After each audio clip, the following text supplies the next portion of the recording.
I thrust my sword at his stomach, but the blade bounced off. The orc snarled and charged at me. We rolled onto the floor, and I hit him with a shock tap. Finally! Air magic was less common than fire magic, and most people didn't have protection against it. The orc shuddered and went limp. I threw off his body and leapt to my feet, just in time to see another axe wave, but this time it was coming for my head.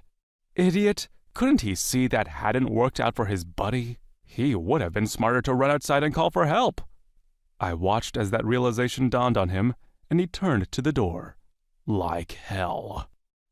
I rushed at him and knocked him off his feet. He roared and started throwing his stone fists at my stone face. I grinned and sent an electric shock through him. Done. Visa! Patrol! I opened the door to let her out and dragged the bodies of the 2 dead guards inside. I'm outside, she said, still in invisibility. Perfect.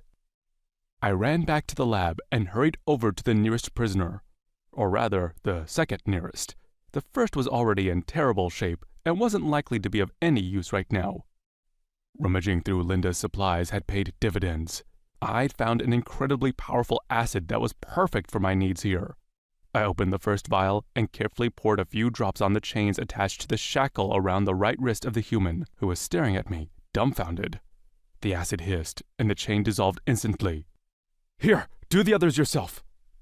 I shoved the vial into the stunned man's hand and ran over to the next prisoner.